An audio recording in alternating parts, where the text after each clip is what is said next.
Captain David Howard walked through the long corridor of Meridian Prime Station. The walls were smooth and silver, built by engineers who had perfected metal work thousands of years ago. Humans had been here for only 5 years. The United Earth Coalition was still new to the galactic community. People called humans newcomers. Some said they called them interesting. Others just ignored them. The Grand Assembly Chamber was ahead. Howard could see the massive doors. They were made of a material he did not recognize. The other species had been coming to these councils for millions of years. They knew how things worked. They knew what to say and what to do. Howard was their representative. He wore the official uniform of Earth. It was blue and simple. The insignia on his chest showed the symbol of humanity. He felt the weight of it as he walked inside the chamber. The ambassadors were already waiting. The room was huge. The ceiling rose up so high that Howard had to look up to see it. 12 different species sat around a massive table made of stone older than human civilization. Ambassador Krell was there. He was from the Vryn species. His skin was gray and hard like rock. His eyes were small and cold. The Vryn had been exploring space for 100,000 years. Krell looked at Howard with no interest. The Vryn did not see humans as equals. They saw humans as children who were learning to speak. Ambassador Lissa of the Sithari was different. She was tall and her skin was blue. The Sithari had fought wars that lasted for centuries. They had built empires and lost them. Lissa was wise. She had been a military leader before she became an ambassador. She nodded at Howard when he entered. It was a small gesture, but Howard saw it. There were others. The Shavara species sent a representative. They were insect-like, and their exoskeleton caught the light. The Tolmaren spoke through a translator because their voices were too high for humans to hear. The Kassan brought 3 members because their culture made decisions together, never alone. 5 more species were present. They all had long histories. They all had power. They all had experience. Howard took his seat. He was given a position of honor because humans were still new and the galaxy wanted to seem welcoming. But everyone knew why he was really here. He was supposed to agree with whatever powerful alliance controlled the room. Humans needed friends. Humans needed to show they belonged. The council moderator was Vex. He was neutral in all matters. His species had never fought wars. They had never built empires. They simply watched and made sure the rules were followed. Vex was very old. His age was hard to guess, but Howard had read that Vex had been moderating councils for over 2,000 years. Vex did not care who won these arguments. He only cared that the process followed the law. Vex called the council to order. His voice was quiet, but everyone heard him. The debate was about territory in the outer reach systems. There were resources there. Water, minerals, energy sources. 3 different factions wanted control. The first faction included the Vryn and the Shavara. The second faction included the Tolmaren and 2 other species. The Sithari had not chosen a side yet. That was why Lissa's presence mattered. Whoever the Sithari supported would probably win. Ambassador Krell stood and spoke first. He spoke for over 1 hour. He used facts and numbers. He showed old treaties and agreements. He explained why the Vryn deserved the territory. His voice was strong and calm. He made sense. He sounded like a person who had won many arguments. The Tolmaren ambassador spoke next. Her voice came through the translator in smooth, even tones. She argued that the outer reach should be divided equally among all 3 factions. She spoke about peace and balance. She said that if one group took too much power, the galaxy would become unstable. Krell responded to her points. His response was strong. He questioned her data. He showed places where her argument had weak spots. The argument went back and forth for hours. Howard watched and listened. He understood the basic points, but he could not follow all the details. These species had millions of years of history together. They knew each other's tactics. They knew each other's strengths and weaknesses. Dr. Helen Martinez was watching from the gallery. She was Howard's cultural advisor. She was a scientist who studied alien species. She sat beside Howard and took notes. She believed in what Howard was trying to do. She believed that humans could make a difference. Halfway through the debate, Howard leaned toward Helen and whispered a question. Helen did not answer. She just looked at him. Her expression was careful. She did not disagree with his thought, but she was worried about something. The debate continued until evening. No one had changed their mind.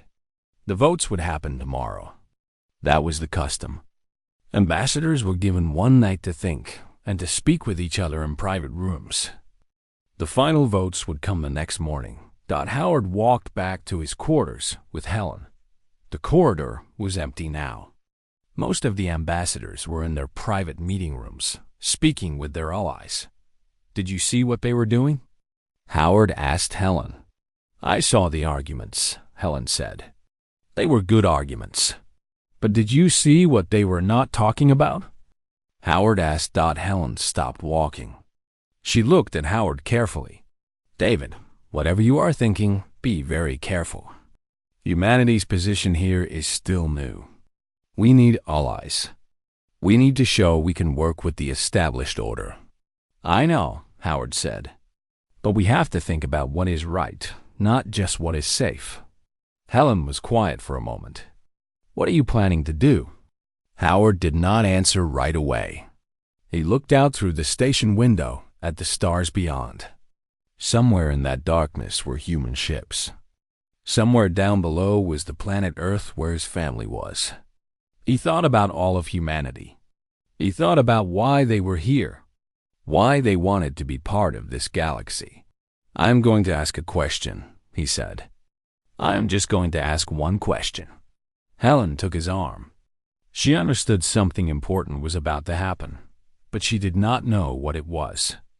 She only knew that tomorrow, the careful balance that humans had tried to build would be tested. She only knew that her friend and captain was about to do something that would either help humanity or hurt it. Neither of them could predict which. The morning of the vote came quickly. Howard had not slept much. He sat in his quarters and thought about what he was going to say. He wrote it out on paper. 5 simple sentences. He read them over and over until he knew them by heart. The council chamber was full again. More observers had come. News had spread that the vote would happen today. Many wanted to see which way humanity would go. Would humans support the Vryn and their allies? Would they support the Tolmaran? Either way, it would tell the galaxy something about who humans really were. Howard sat in his seat. He was calm on the outside, but his heart was moving fast. He looked at Helen in the gallery above. She was watching him. She knew he was going to do something. Vex called the council to order. The moderator reviewed the arguments from the previous day. He stated the 3 main positions. He asked if any ambassador wanted to add new information before the votes began. Howard stood up. The room became quiet. Everyone looked at him. The Vryn stopped their quiet conversation. The Tolmaran turned in their seats. Even Krell looked surprised. I have something to say, Howard said. His voice was steady. I want to speak before we vote. Vex looked at Howard. This was allowed by the rules. Howard had the right to speak. But no one expected a human to speak. Humans were supposed to listen and vote. Humans were not supposed to change the debate. You may speak, Vex said. Howard stood. He looked around the room at the representatives of a dozen different species. I want to thank all of you for the arguments you have made, Howard began. They are intelligent arguments. You have shown knowledge and experience that humans do not have. We are new to the galaxy. We understand that. We respect the wisdom of those who came before us. This was good. Howard was showing respect. The ambassadors relaxed a little. This was the speech they had expected. A young species showing respect to older, more powerful species. I have listened to every argument, Howard continued. I have understood the points about territory and resources. I have understood the points about treaties and balance of power. The arguments are sound. I believe that all of you believe what you are saying. Howard paused. He took a breath. But I have one question, he said. I want to ask this question of the council before we vote. It is a simple question, but I think it is important. Everyone was watching him now. Even the Shavar ambassador, who usually seemed uninterested in human affairs, was paying attention. The territory you are arguing about, Howard said. The outer reach systems. These places have populations living there right now. They are small populations. They are species that do not have great military power or advanced technology. But they are living beings. They are alive and they have homes. Howard looked at each ambassador. My question is this. You have debated who will control this territory. You have debated what is fair and what is just based on treaties and power. But I want to ask you all, what happens to the people who are already living there? The ones who cannot defend themselves against any of your factions. What happens to them? The silence in the room was complete. No one spoke. No one moved. Howard continued. I do not know your answer. Maybe you have already thought about this. Maybe you have a plan for them. But I do not see that plan in these arguments. I see arguments about resources and power. I do not see arguments about the lives of the people who will be affected by your decision. Ambassador Krell stood up. He was upset. This is how governance works, Captain Howard, Krell said. His voice was hard. In any large system, difficult choices must be made. Not every individual can be protected. This is a reality of running a galaxy. I understand that, Howard said. His voice was not angry. It was just honest. But you have not answered my question. I did not ask if every individual could be protected. I asked what happens to them. I asked what your plan is for them. Krell had no answer. He sat down. The Tolmaran ambassador spoke next. She was more diplomatic than Krell. The populations in the outer reach are provided with relocation assistance under galactic law. They will have the right to move to designated areas. They will not be harmed. That is good, Howard said. But are those designated areas able to support them? Will they have the resources they need? Will they have homes and food and water? The Tolmaran ambassador did not answer immediately. That information would need to be compiled, she said. Yes, Howard agreed. That information would need to be compiled. But if you are going to make a decision that affects these people, should you not have that information before you vote? Ambassador Lissa of the Sithari stood up. Everyone in the room turned to look at her. Lissa was powerful. Her opinion mattered. The human asks an important question, Lissa said. Her voice was calm and measured. I had not considered the specifics of relocation. I had focused on the political and military aspects of the decision. She looked directly at Howard. I think we should have the information about the affected populations before we vote. If we are making a decision that impacts lives, we should know what those impacts will be. This is not necessary, Krell said. The relocation procedures are standard. We do not need new information. I disagree, Lissa said. I think we do need this information. I will not vote today. I will wait until we understand what happens to the people in those systems. One by one, other ambassadors began to say the same thing. The Kassan said they needed more information. The S of Jivara requested the data on populations and resources. Even some of Krell's own allies began asking questions. The vote was delayed. A new committee was formed to study what would happen to the people living in the outer reach systems. The meeting was ended for the day. Howard walked out of the chamber with Helen beside him. The other ambassadors were watching him. Some looked angry. Some looked thoughtful. None of them looked at him the way they had that morning. "You changed the rules," Helen whispered to him. "No," Howard said. "I just asked them to follow their own rules. I asked them to think about the people affected by their decisions." "That is the same as changing the rules," Helen said. "The old system did not do that. You made them do something they were not used to doing." Howard understood what she meant. He had made the galaxy look at itself. He had asked a question that no one wanted to think about. And now, everyone would have to think about it. He did not know if it would help or if it would hurt. He only knew that he had asked. And asking had changed something. The Galactic Council had never been the same since he walked into that chamber and asked one simple question. The next 18 hours were the most intense of Howard's life. The station was alive with meetings and conversations. Ambassadors moved through corridors in small groups, talking in quiet voices. Humans had never seen the galactic community move like this. The old order was breaking apart.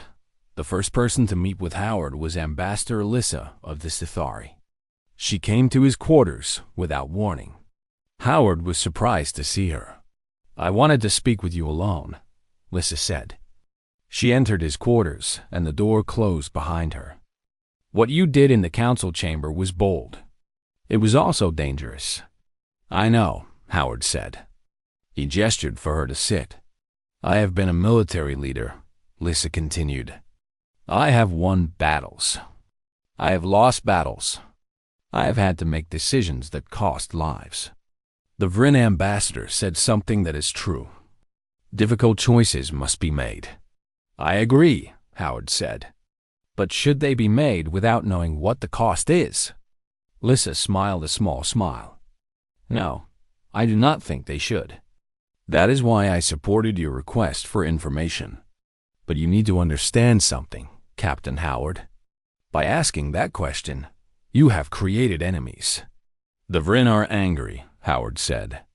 "The Vryn are more than angry," Alyssa said.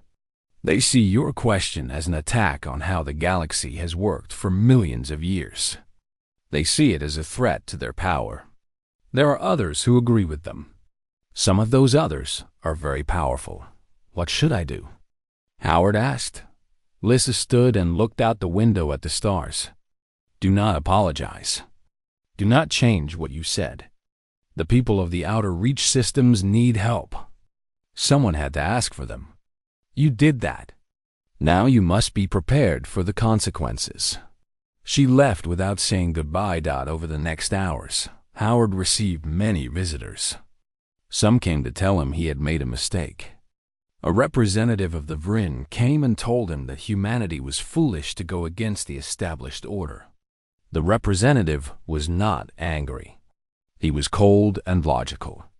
He explained that the Vryn had the power to make things difficult for Earth. They could block trade agreements. They could prevent humans from getting resources they needed. All of this could be avoided if Howard would retract his comments and support the original plan. Howard refused. A representative of a smaller species came and thanked him. The Cassin brought a gift. The gift was simple, but Howard understood what it meant. The Cassin saw themselves in the people of the outer reach. They understood what it meant to be small and weak in a galaxy run by powerful beings. The Tolmaran ambassador sent him a message saying that the population data was being compiled. The information would be ready for the next council meeting. The Tolmaran would support providing resources for proper relocation of the affected populations. Helen watched all of this happen. She was worried. She knew Howard was testing the limits of how much the galactic community would accept from a new human representative. "They are going to retaliate," Helen told him during a quiet moment. "You have made enemies of powerful beings." "I know," Howard said. "You do not seem scared," Helen said. "I am scared," Howard replied. "But I am more scared of what would happen if I stayed quiet." Lissa said something important. She said that someone had to ask for the people who cannot ask for themselves. That someone turned out to be me. On the second day after the original debate, the council reconvened. The population data was presented. It was worse than anyone had expected. Nearly 5 million beings would be displaced. The systems where they could be relocated did not have enough resources to support them all. If the original plan was implemented, thousands of them would not survive. The data changed everything. Ambassadors who had supported the original plan began to withdraw their support. Some said they had not understood the full impact of the decision. Others said they had never been told about the population numbers. Krell was furious. He stood in the council chamber and told the truth. He said that the population numbers were known. He said that the decision had always included the understanding that some populations would be displaced. He said that this was how large decisions were made in the galaxy.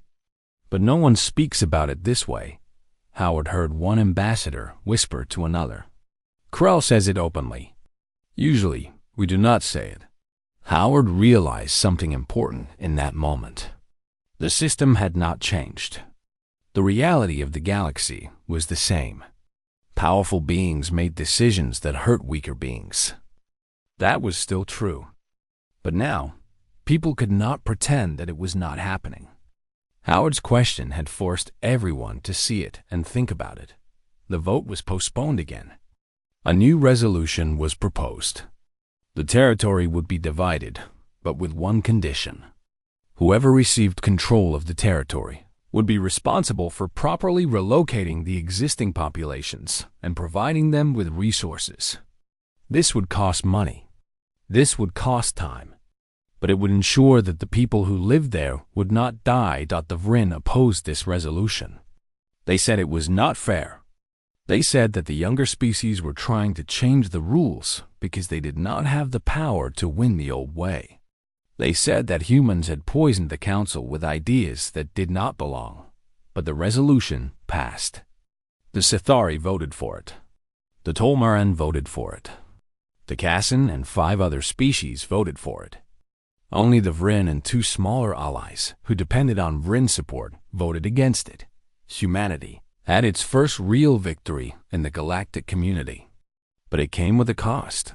Over the next weeks, trade negotiations with the Vrin became difficult.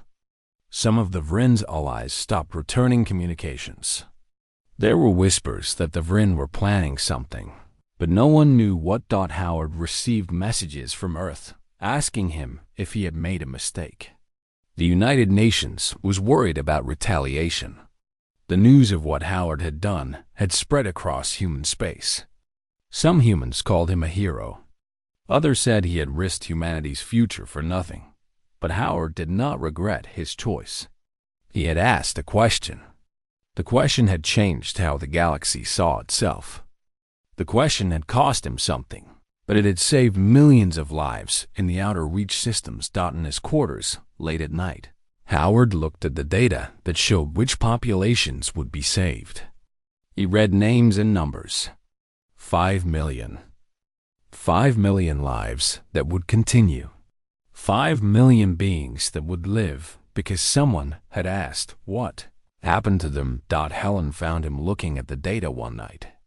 Do you think it was worth it? She asked. Howard did not answer immediately. He thought about the Vrin and the enemies he had made.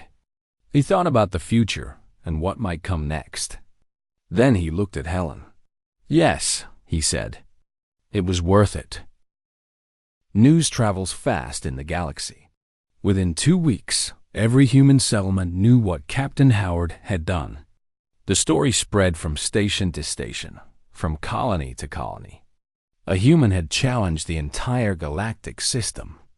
A human had asked a question that made ancient species stop and think. Some humans were proud. They talked about Howard as a hero. They said that humans had something special. They said that humans had a kind of wisdom that older species had lost. They said that humans understood something about right and wrong that the galaxy had forgotten. Other humans were afraid. They worried that Howard had made enemies too powerful to fight. They worried that humanity would be punished for what he had done. Some senior officials in the United Nations issued careful statements saying that Howard had acted as an individual and did not represent all of humanity's views. They said that the United Earth Coalition was still committed to working peacefully with galactic powers, but the damage or the benefit was already done. The resolution that Howard had fought for was implemented. Humans from Earth were brought in to help with the relocations.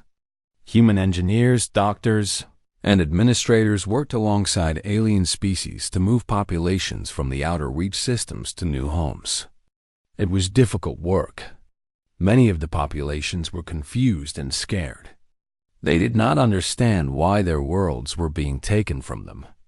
But they understood that humans were trying to help them survive. Dr. Delinda Morrison was a human doctor who worked on the relocation project. She spent 3 months treating refugees from a species called the Yorn. The Yorn had lived on their planet for thousands of years. Now they had nothing. Morrison helped her patients through this loss. She worked long hours. She listened to their pain. One Yorn elder told her something that would later be recorded in history. The elder said, "Your species is young. Your species is small. But your species remembers something we have forgotten. You remember that all lives matter. We had forgotten that a long time ago." The story of the Yorn elder saying this spread through the galaxy. It was printed in news sources that reached billions of beings. It became a symbol of something changing in how the galaxy viewed itself. The consequences of Howard's question extended far beyond the outer reach systems. Younger species began asking questions about their own situations. The Cassin, who had always accepted the dominance of the larger powers, began negotiating for better treatment. The smaller species in the Galactic Council started to speak up more. They cited Howard's question. They said that their lives mattered too. Some of the established powers were alarmed. The Vryn, especially, saw this as a threat. Krell spoke publicly against what he called the corruption of galactic governance. He said that the Vryn had decided to limit their cooperation with the United Earth Coalition. This was a warning.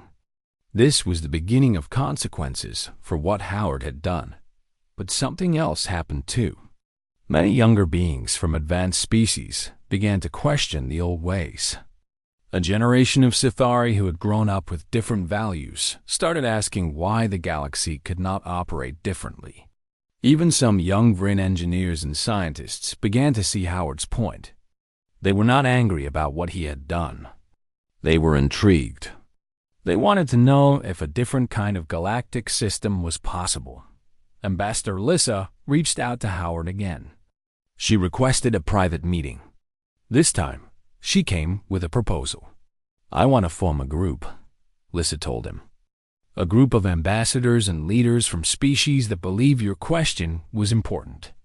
A group that wants to change how the galaxy makes decisions." "The Vryn will oppose that," Howard said. "Yes," Lissa agreed. "But I am no longer alone in my thinking. Many are beginning to see that the old system is not sustainable. A species like yours, new to the galaxy and already thinking about others, shows us that we can do better." Howard was uncertain. This was dangerous. This was political power. This was something that could change the galaxy or destroy humanity's place in it. "What do you want from me?" Howard asked. "I want you to be part of this group," Lissa said. "Not as a leader, as a voice, as someone who reminds us why we started down this path." Over the next months, Howard did not return to Earth. He stayed at Meridian Prime Station. He met with ambassadors and leaders from different species. He listened to their problems. He asked questions the way he had asked the question in the council chamber. Simple questions. Direct questions. questions that made people think about the consequences of their choices. A movement began. Not a formal government structure, not an army or an alliance, just a collection of beings from different species who had decided that the galaxy needed to consider the lives of the weak and vulnerable when making decisions. The Vryn did not like this. Krell made it clear that the Vryn were considering withdrawing from some trade relationships with Earth. This was a real threat. Humanity needed those trade relationships. Without them, Earth would suffer. Howard was brought back to Earth for a few months. The United Nations wanted to talk to him. They were worried about the economic consequences of the Vryn's anger. On Earth, Howard was treated like a famous person. News teams wanted to interview him. Young people wanted to meet him. Universities wanted him to speak. But Howard felt uncomfortable with all of this attention. He did not think he had done anything special. He had only asked a question. He was invited to speak before the United Nations. Thousands of people came to listen. Howard stood before them and said something that surprised everyone. "I did not ask that question because I am special," Howard said. "I asked it because I could not ask it. Any of you would have asked the same question. Any person who has a conscience would have asked what happens to the ones who cannot protect themselves. I just happened to be in a place where that question would change things." He paused and looked at the crowd. "The galaxy is changing. Not because I am wise, but because the question was asked. And when we ask hard questions about our choices, we have to think about our answers. That is what is happening in the galaxy now. For the first time in millions of years, the powerful species are having to think about the weak ones." A human journalist asked him a direct question. "Do you think the Vryn will retaliate against Earth?" "Possibly," Howard answered. "The Vryn are angry because the rules have changed. But the rules needed to change. Sometimes, change comes with a cost. If the cost is that we lose some trade relationships, then we will find other ways. But we cannot go back to pretending that the difficult decisions do not hurt people. We cannot go back to ignoring the ones who cannot defend themselves." That night, Howard watched news broadcasts showing scenes from the relocation centers in the Outer Reach systems. He saw Yorn families in their new homes. He saw human doctors treating Yorn patients. He saw humans and aliens working together to build something new. He thought about what Lissa had said. She had said that humans remembered something the older species had forgotten. Maybe that was true. Maybe humans, because they were new and because they came from a planet that had been harsh, understood the value of life in a way that older species did not. Whatever the reason, Howard had asked a question. And the question was still changing the galaxy. The cost was not yet known, but the benefit was clear. Millions of lives had been saved. A system had been challenged. A new way of thinking had begun. Howard did not know what would come next, but he knew that there was no going back. 6 months after his speech before the United Nations, Captain David Howard returned to Meridian Prime Station. The council chamber looked the same. The walls were still silver. The table was still made of ancient stone. But something fundamental had changed. The ambassadors sat in their same seats, but their conversation was different. Gone was the simple division between the powerful species who made decisions and the weak species who accepted them. Now, debates included voices from smaller species. Now, decisions were questioned based on who would be affected by them. The Grand Council convened for a review session. Vex, the ancient moderator, called the meeting to order. His voice was the same as it had always been, patient and calm. The first item on the agenda was a report on the relocation project in the Outer Reach systems. A human administrator named Samuel Brooks presented the data. He showed numbers about how many beings had been successfully relocated. He showed information about survival rates. He showed images of new communities being built. The data was good. The relocation had been difficult. but it had worked. Lives had been saved. Communities were rebuilding. Ambassador Krell of the Vrin sat quietly as the report was presented. He did not object. He did not argue. He simply listened. His expression showed no emotion, but Howard could sense something. The Vrin had not changed their mind about Howard's question, but they had accepted the reality that the galaxy had changed. The next item on the agenda was a new proposal from Ambassador Alyssa of the Sithari. She proposed that all future large decisions by the Galactic Council should include a period where the impact on affected populations would be studied and reported before any vote took place. This is what Captain Howard asked us to do, Lyssa said. He asked us to consider the people who would be affected by our choices. I propose that this becomes standard practice. The Tolmaran supported the proposal. The Kassan supported it. Even several species that had originally sided with the Vrin supported it. They said that it made sense. They said that making informed decisions was always better than making decisions based only on power and politics. Krell stood to speak. Howard waited for his opposition. He waited for the Vrin to fight against this new rule. The Vrin accept this proposal, Krell said simply. We have come to understand that the galaxy works better when all voices are considered. This does not mean we agree with all decisions, but we agree that the process is sound. Howard was surprised. Krell was giving in. He was accepting that the system had changed. It was not because Krell believed that Howard was right.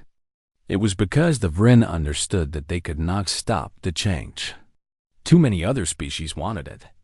The power balance had shifted. The vote was taken. The proposal passed unanimously. For the first time in millions of years, the Galactic Council had one rule that every species agreed on. Every decision would include a study of who would be affected. Every decision would consider the impact on lives, not just on power and resources. After the formal council meeting, Howard was approached by Lyssa again. She had a new proposal for him. We are forming a permanent committee, she said. A committee dedicated to studying the impact of major galactic decisions. I want you to lead it. Howard hesitated. This was a position of real power. This was a responsibility that would keep him from Earth for years, maybe decades. Why me? He asked. There are many beings more experienced than I am. Because you asked the question, Lyssa said. Because you have the perspective that comes from being outside the old system.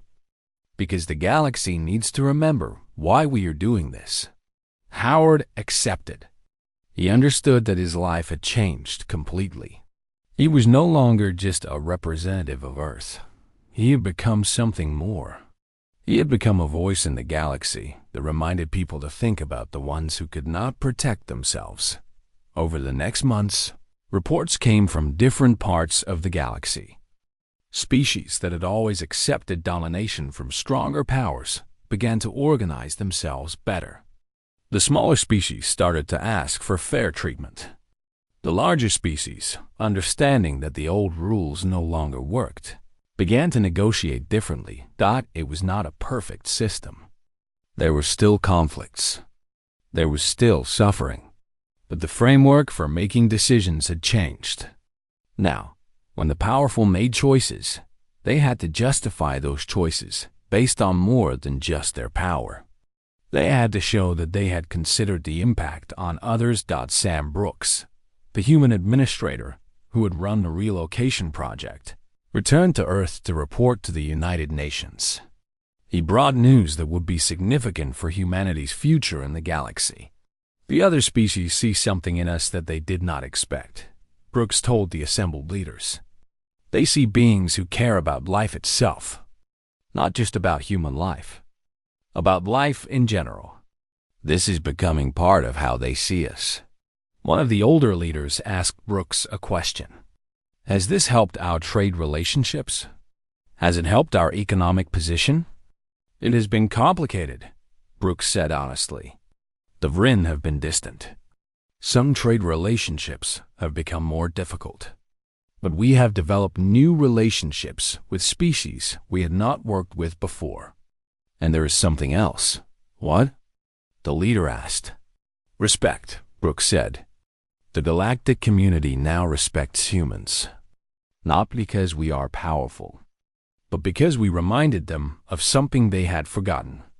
We reminded them that choices have consequences for real beings. That matters to them now in a way it did not before. News of the change in galactic governance began to reach human settlements everywhere. Human children grew up hearing stories about Captain Howard and the question he had asked.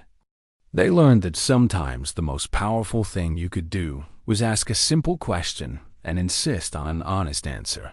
6 months after the council review session, Howard received a message from Earth. His family wanted him to come home for a visit. He had not been to Earth in nearly a year.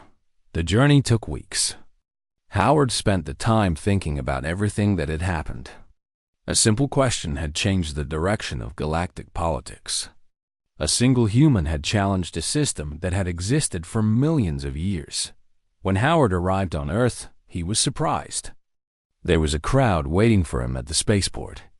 Not just officials and news teams. Regular people. Families. Young people. They had come to see the man who had asked the question. Howard felt uncomfortable with all the attention, but he understood why they were there. He had done something that mattered. He had asked for the weak to be considered. He had shown that courage came in the form of asking hard questions, not in the form of weapons or technology. His daughter, Margaret, ran to meet him. She was only 7 years old. She had grown up hearing stories about what her father had done. She did not fully understand the galactic politics, but she understood the basic idea. You asked about the people who could not protect themselves, Margaret said to him. That was good, Daddy. Howard picked up his daughter and held her. In that moment, he understood something that all his time in the Galactic Council had not taught him. The reason he had asked the question was not complicated. It was simple. It was the same reason a parent protects a child. It was because some things are worth protecting. Some lives matter. That night, sitting in his home on Earth, Howard looked up at the stars.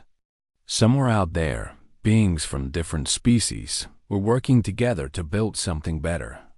The question had started it all. The question that he had asked in a moment of courage and conviction. He did not know what the future would bring.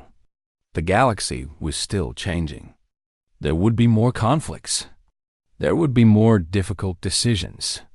But the foundation had shifted. For the first time in millions of years, the powerful had to consider the weak.